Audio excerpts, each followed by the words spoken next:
So moving forward with the next item on the agenda is the S-Series study. I'd like to welcome Mr. Jim Colson to the stage. Jim has over 35 years of service as a DoD civilian and currently serves as the Learning Director for Reliability, Availability, Maintainability, and Sustained Supportability for the Defense Acquisition University. He's here today to talk about the adoption and implementation of the S-Series suite of specifications. The floor is yours.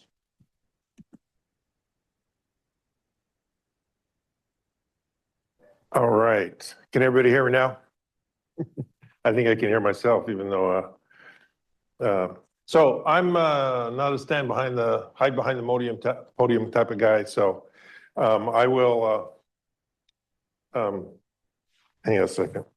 I got hearing aids. I get these really fancy hearing aids. The only problem with them is that they connect to my cell phone, and when my cell phone rings or something, I get cut off. So apologies for that. So today I'm here to talk about a study that the United States Senate Armed Services Committee directed the Office of the Secretary of Defense to conduct. And as part of the Senate report of the NDAA.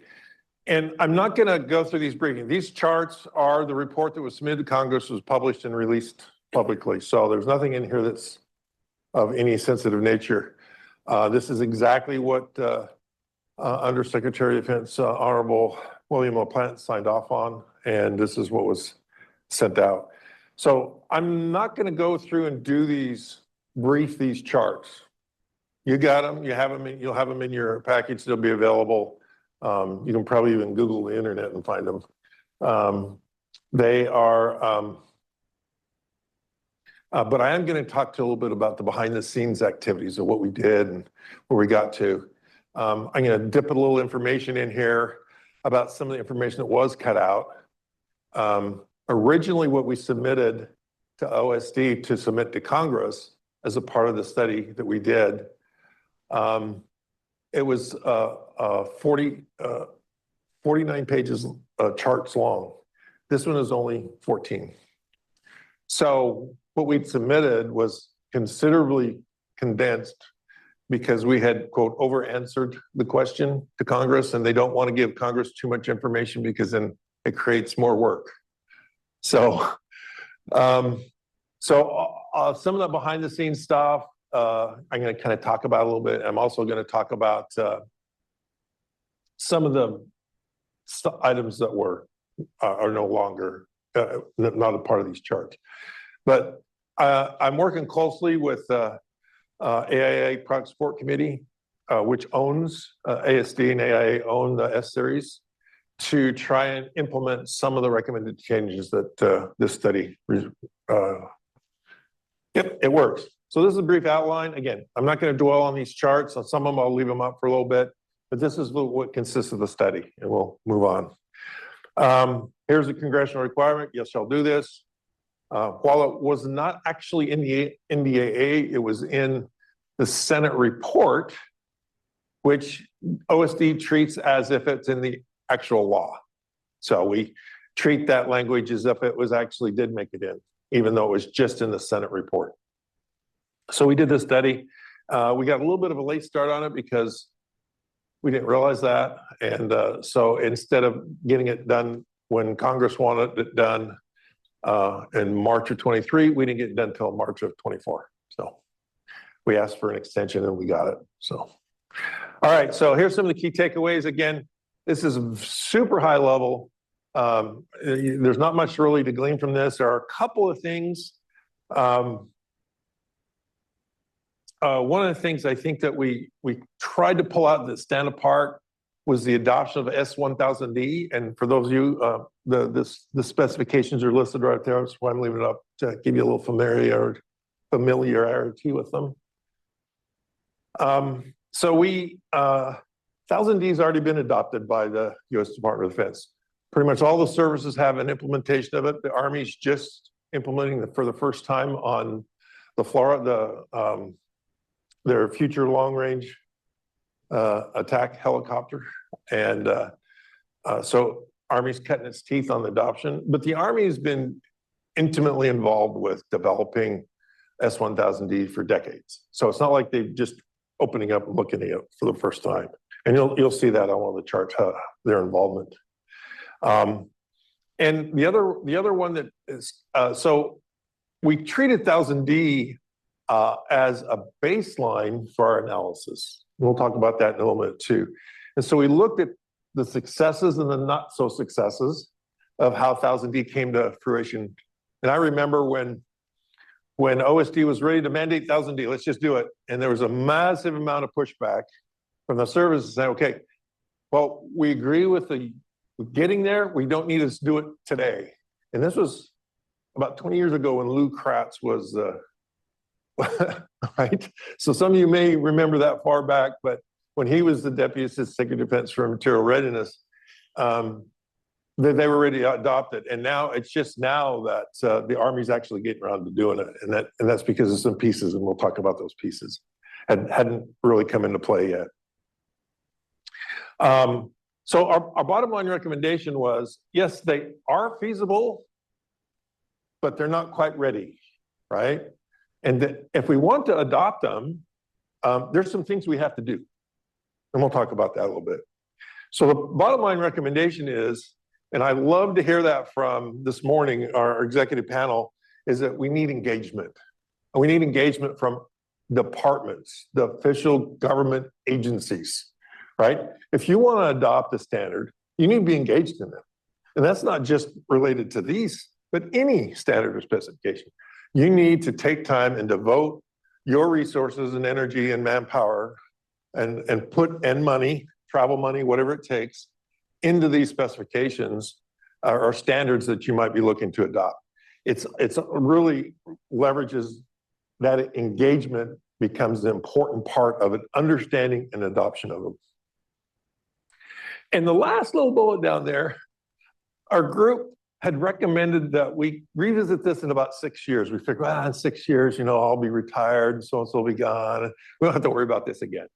And Ms. Smith said, no, if we need to be engaged, we need to be engaged. And we're going to revisit this in 2 years.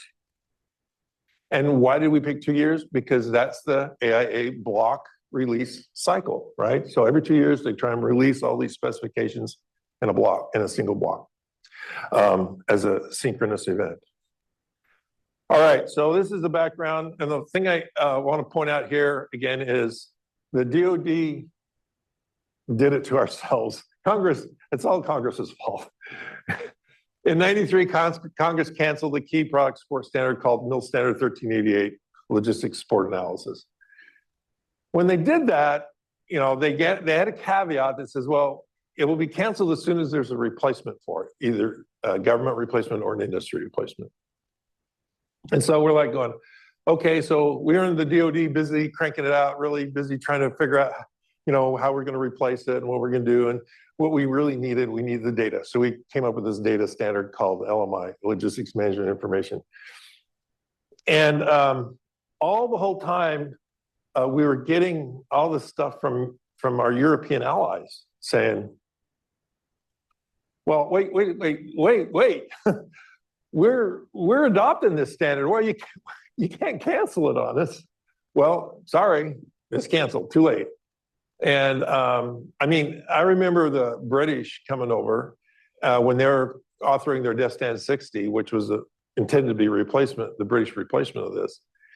And literally there were 80% of the DEF 60 was photocopied pages, and this is in their draft, photocopied pages of MIL Standard 1388. But the great thing about it is that they made it better, because now, instead of everything being assumed to be in dollars or assumed to be in miles, they put additional elements in there. You could have currency codes, you could have units of measure that varied between just feet or dollar, things like that.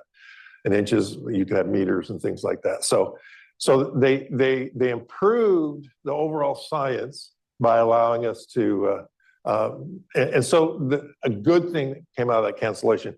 And in the end, that became the new European norm, was DEF 60. Well, then guess what the British government did with DEF 60? They canceled it, right? So industry said, enough of this. So let's just do our own. And so AIA and ASD got together and started putting together a set of these product support standards. Of course, 1000D had been out there for quite a while before all this gyration. And so had 2000M. So those are a couple of legacy standards that were developed independently, right? But they needed to fill in all the rest of the gaps. So then they started developing all the rest of them. And they were kind of developed in their own little silos. And so when they finally wanted to put this together as a full suite, they then began to model them together and build a common data model. All right. What we did, instead of having just one or two experts or even hiring a contractor to do the study, we reached out to defense standardization guys, right? We went to the Defense Standardization Council and asked them to help, and they reached down to their defense departmental standardization officers, and the departmental standardization reached out to organizations, and we brought together. And so we had a pretty good cross-service representation.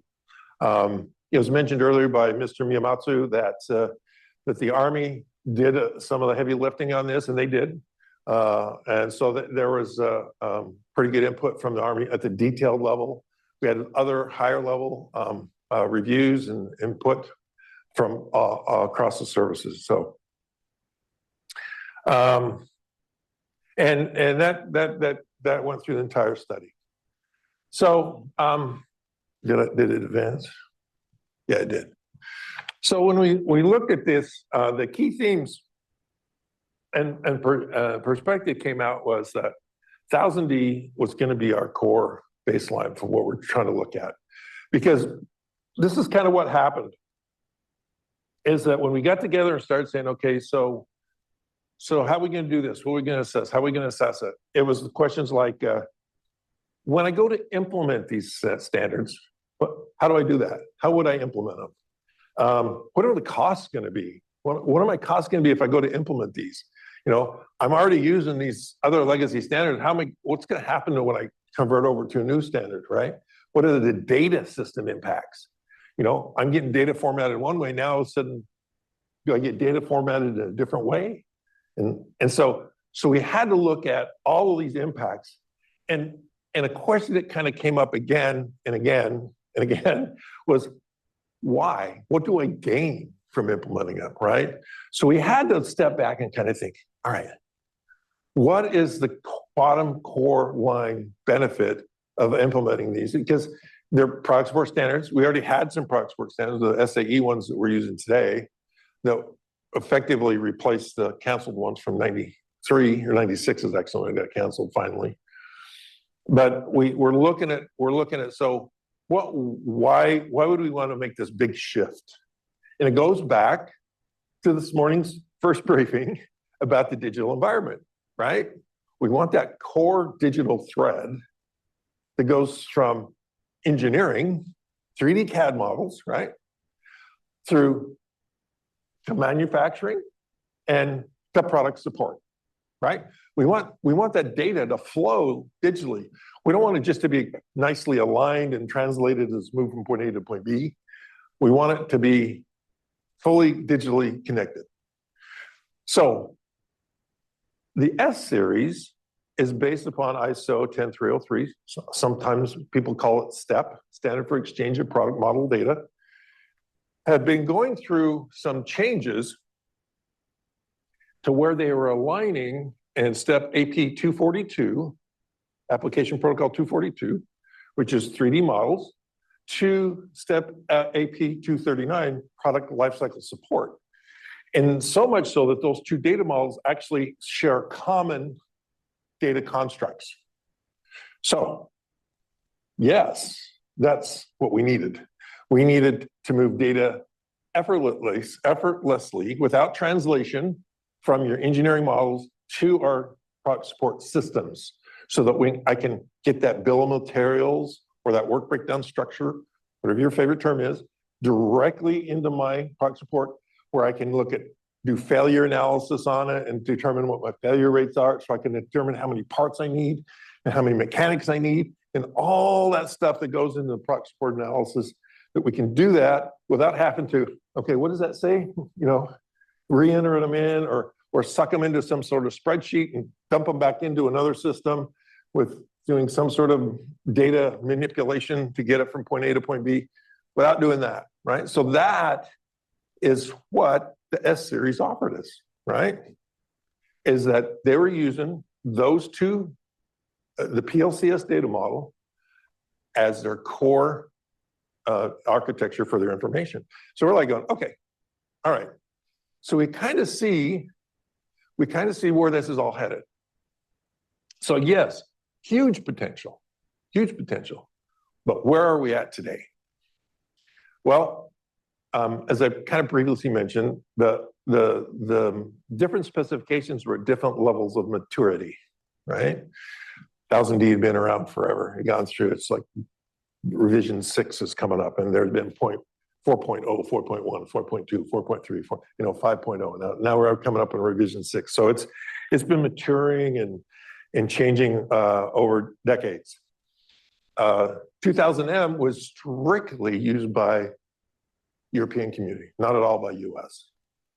And so about 10 years ago, when I looked at it and said, what you really need to do is move this data model in 2000M to a PLCS construct, and it will merge nicely with the 3000L. When I was working on 3000L back about a decade ago. And they said, oh, no.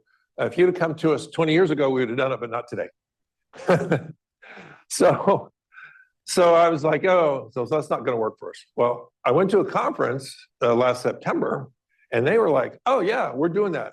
That data model of 2000M is now migrating to a PLCS ISO structure. Oh, well, wonderful news, because that's where all the provisioning information is contained, right? But they're not quite there yet. They're working on it. A classic example of what that work entails is in 1000D, you have a term called part number. In 2000M, where you're buying parts, provisioning for parts, you have a term called part number. And in 3000L, where you're doing an analysis of how to support, you have a term called part number. And in one of the briefings that the ASC presented to the group early on, in November of 22, it said, this is how we've aligned these three things up. But yet it was part ID, part PID. It was three different terms in the three different specs. So they're working on it. They know what they need to do, but they're just making progress. So there's just a little bit more maturation that needs to happen as they bring this data together in a common data model. But it is still moving forward, and it's working. So so the lack of maturity in the common data model was a big one. The other big thing that we talked about was, and it come up already here today, was over prescribing requirements, right? Just give me everything, because I don't know what I need, right? Just give me everything.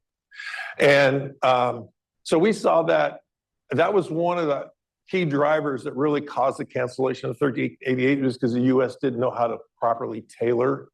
It was tailorable, definitely, but we just didn't have the discipline to do it, or the knowledge, expertise in the government to know how to do that. So one of the driving reasons why it got canceled was it was overprescribed. And so we found that even in Europe, the same thing was happening when they were using 1388, like on the Eurofighter program. It required everything in 1388. And I think it's now called the Typhoon, the aircraft, right? And so it was overprescribed. I was actually visiting the production floor, and I had a guy tell me, we'll never use this 1388, we'll never use this ever again, because it's just too much work, it's too much time, it's too much effort.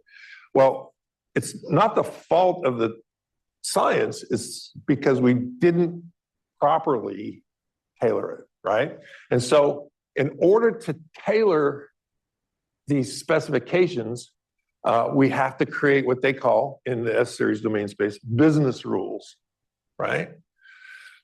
So if any of you are familiar, have any of you actually physically seen a hard copy of a S1000D specification? Yeah. It's almost 4,000 pages long. think about, you buy paper by the box, there's like 8 or 10 reams in that box. It's literally how much you have in that specification. So it has to be tailored. So the Army wrote some business rules to tailor it. And they helped the Navy and the Air Force to do the same. And the Army's version is Mill Standard 3031, and it is it's 900 pages long, and how to tailor S1000D to be able to be used on Army programs. So these business rules become a very critical piece of how we implement the S series, because they're written and architected in such a way that they allow you to do what you need to do. Literally, you could do anything, build any sort of technical publication with S1000D, but you need the business rules for your specific business application.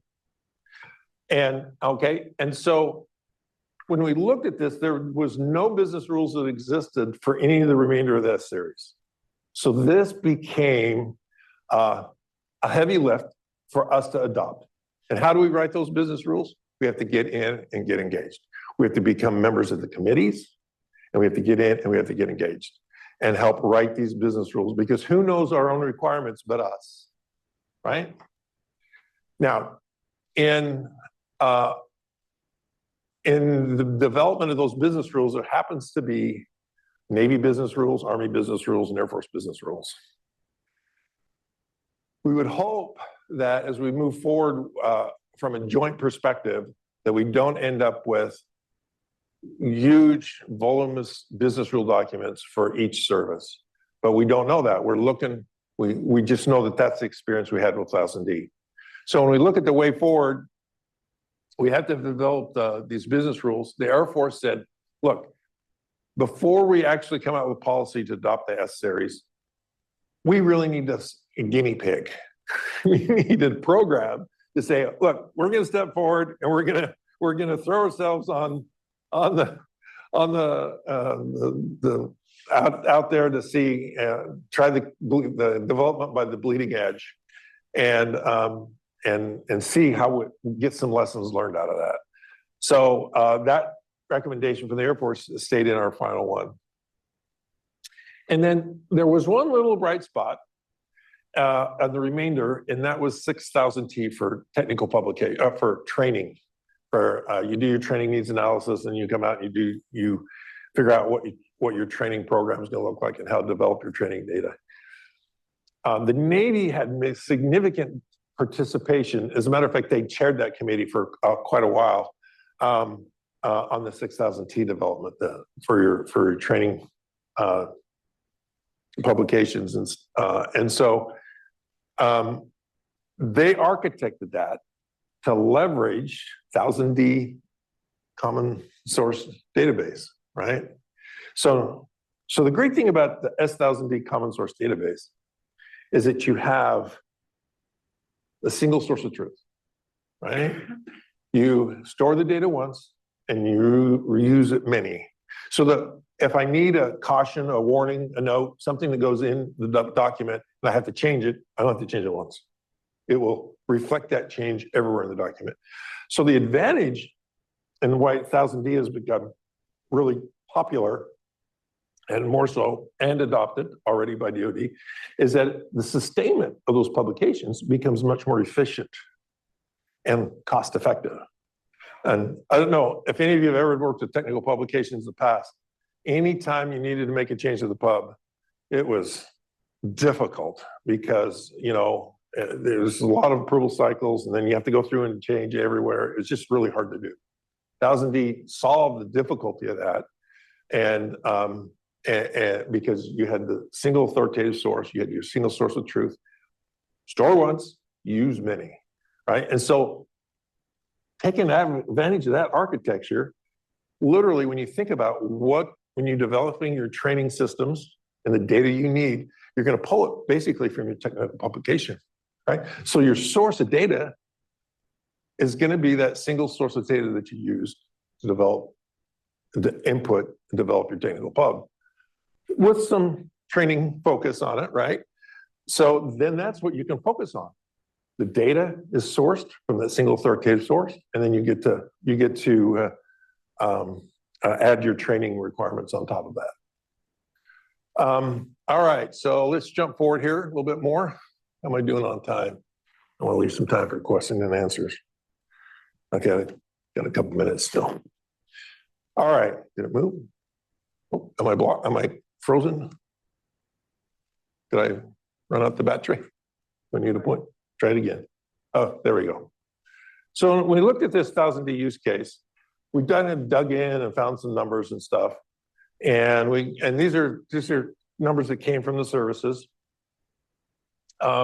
We looked at the time it took to develop all that.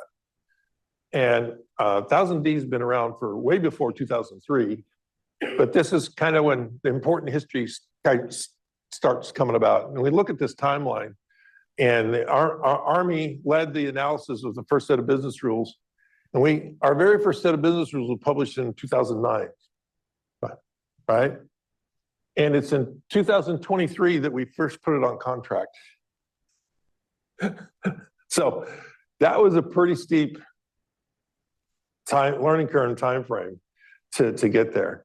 There were some things that had to happen to 1000D. It was until version 4.0, it was an aviation only one. So the Army couldn't really develop their business rules until 1000D matured enough to include both surface vehicle, water surface, sea, and ground vehicles.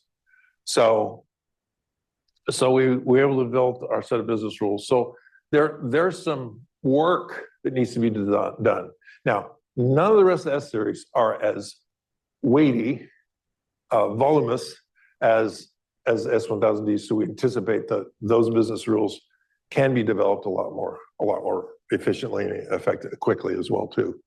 But when you look at this timeline of significant activities, and this is all focused on 1000D. The Army, we asked there what it costs to build this common CSDB, common source database, which is unique to 1000D.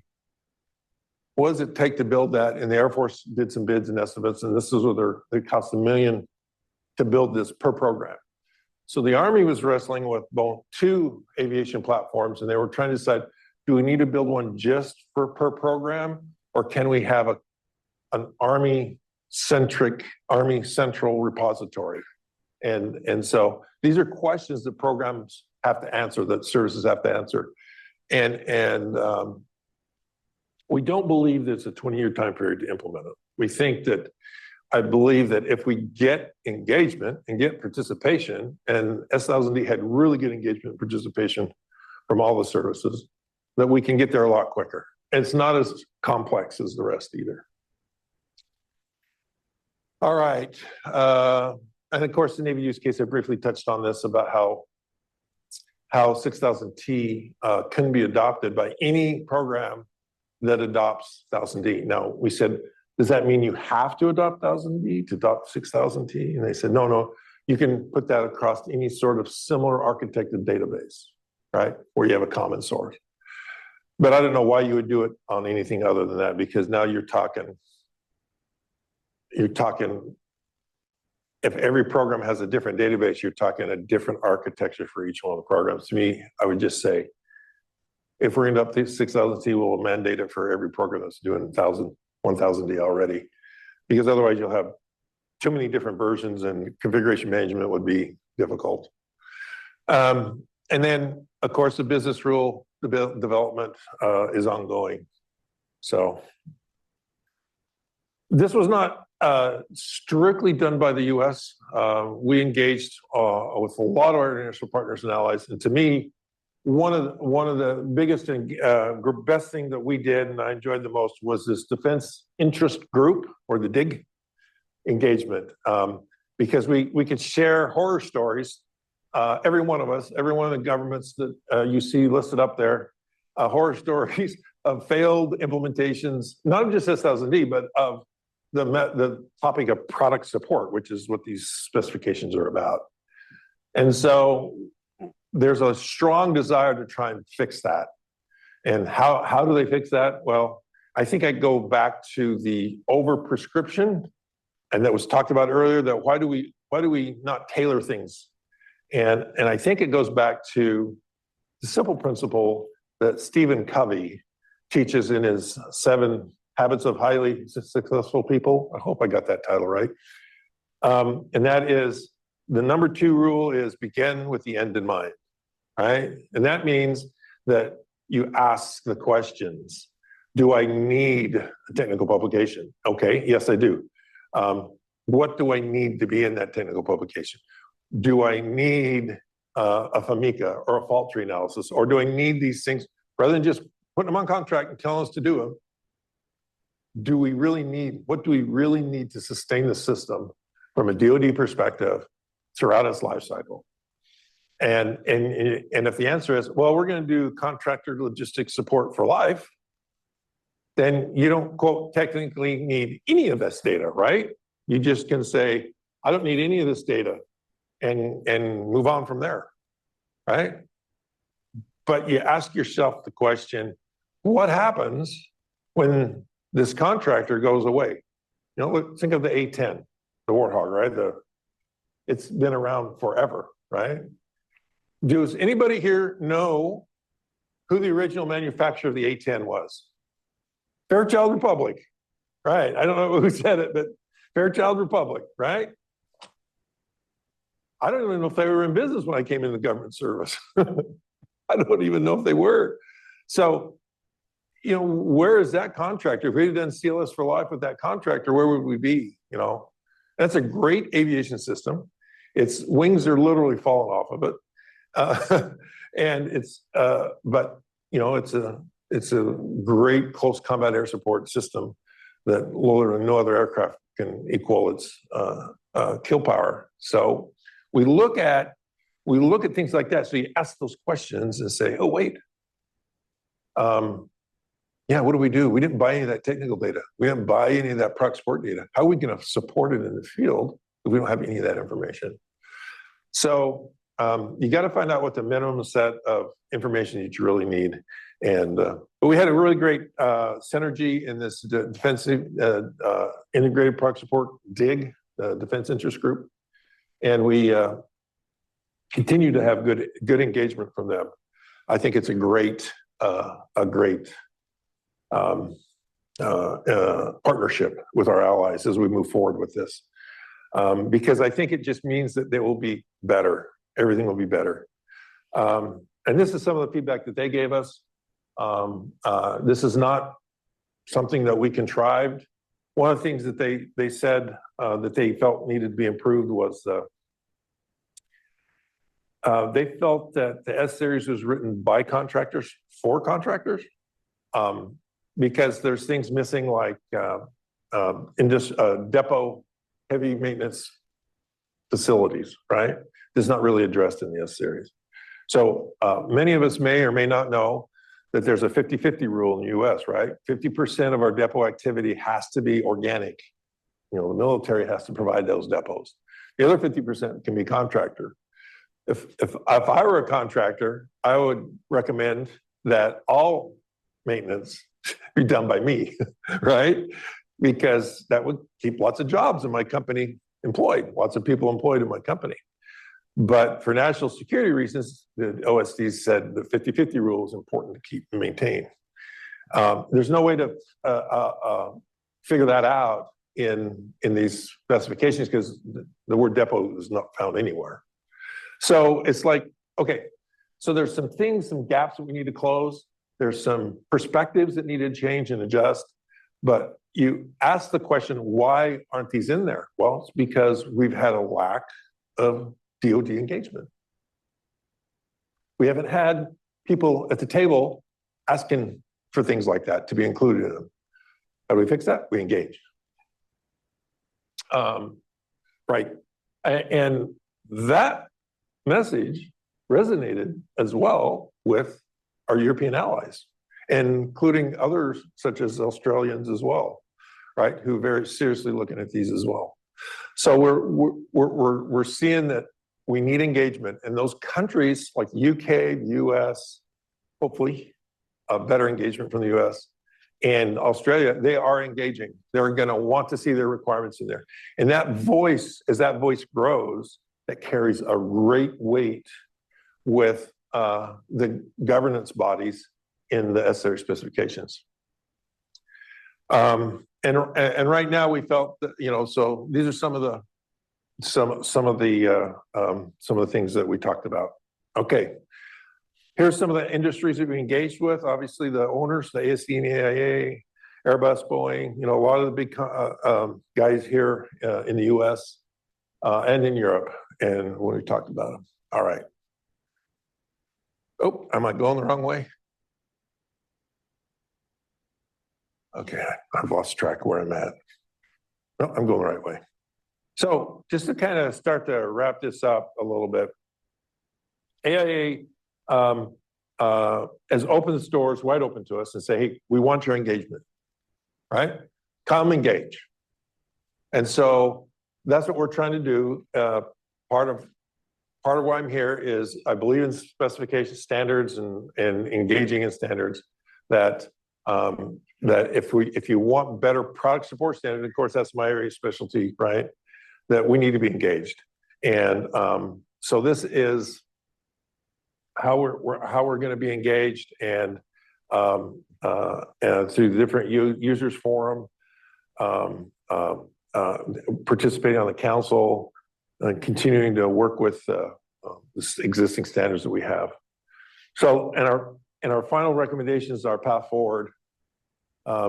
We talked about this engagement, this buy-in engagement from the services and the use of series. No matter how much we might want to implement them, unless we engage and effectuate change in them. For example, right now there's no individual from any government that sits in any of the chair or co-chairs of any of the committees. And I asked AIA, why is it that way? And ASD, and they said, well, it's just, there's nobody stepping up for it, right? Yet I see that in other standards bodies. I see governments engagement at all levels. I don't see it at that level. Is it prohibited? No, it's not prohibited. It's just, there's been a lack of engagement. And the way you engage with these bodies is as you work hard, you engage, you contribute, that engagement is recognized, and eventually you become a trusted member and are asked to co-chair these committees. So I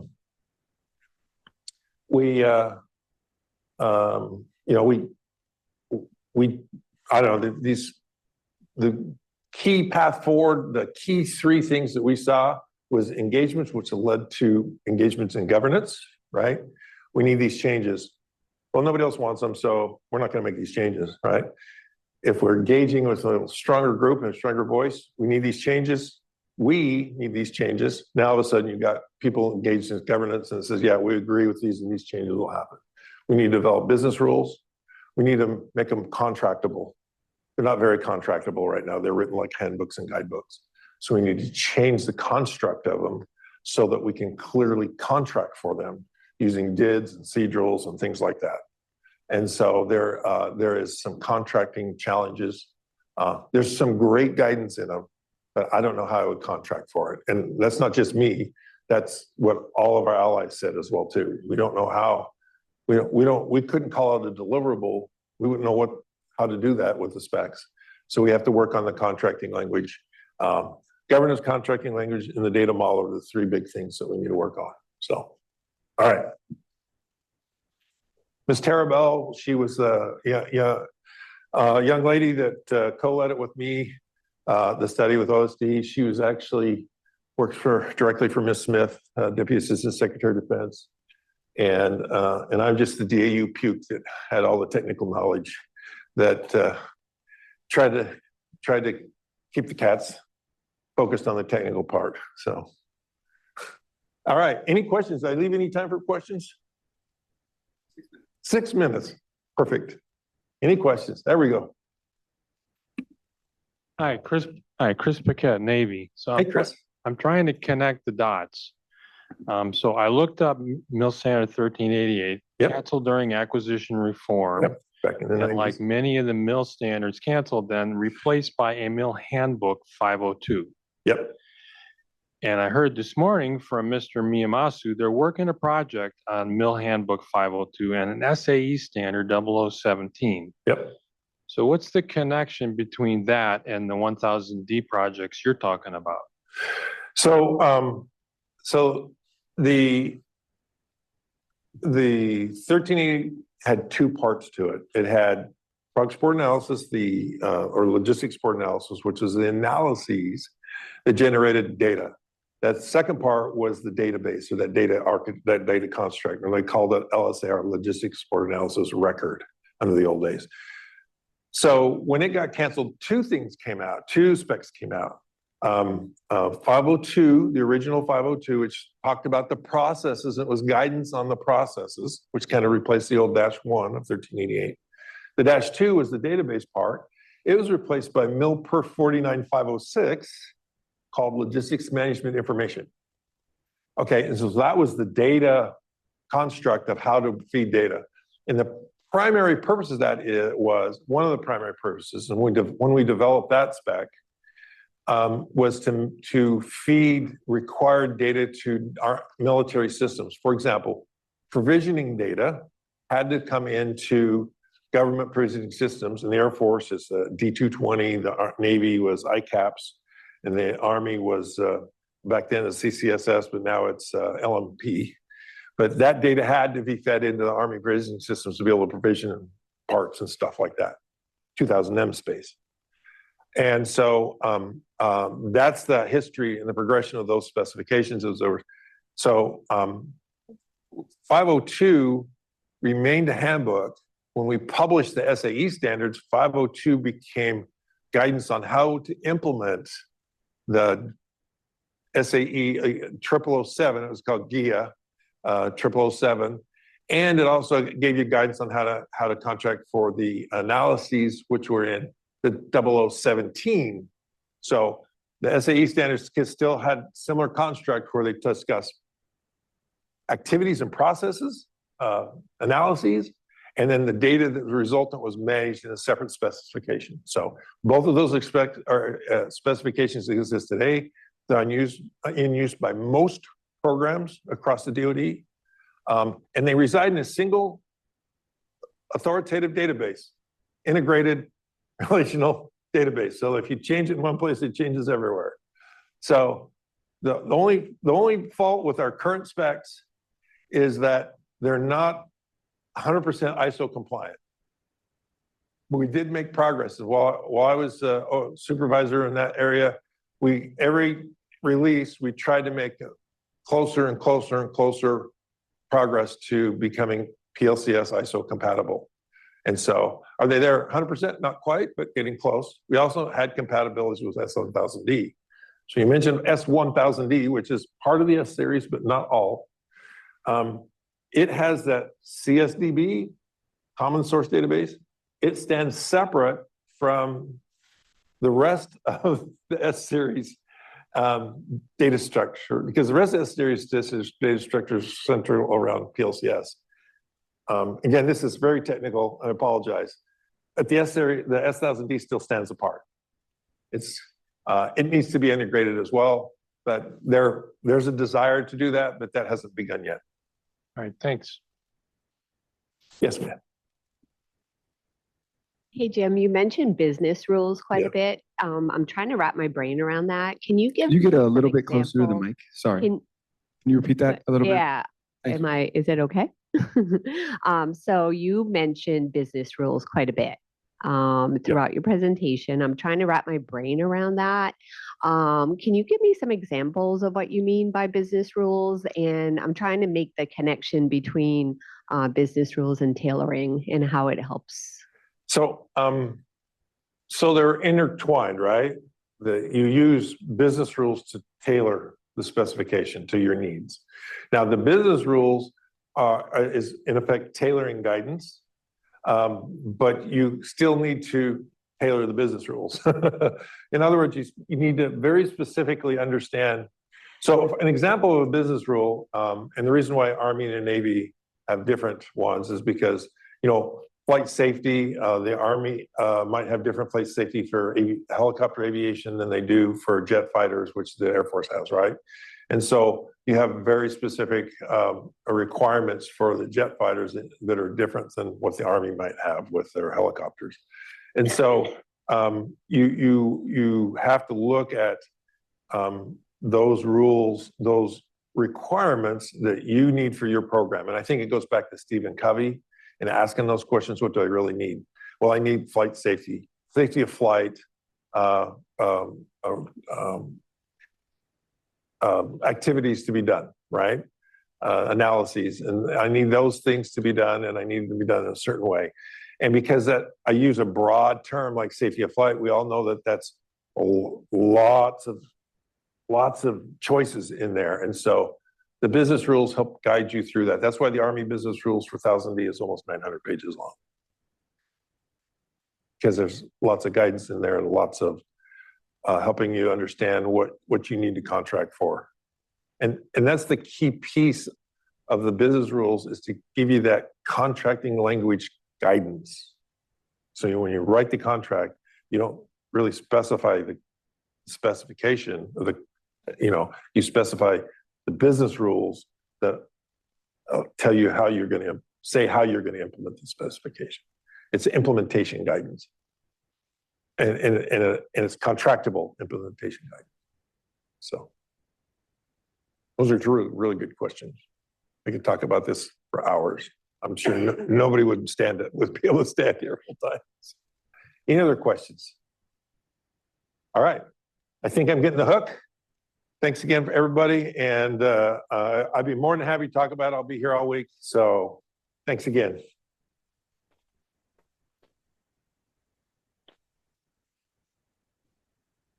Thank you very much. Great. Thank you, Jim.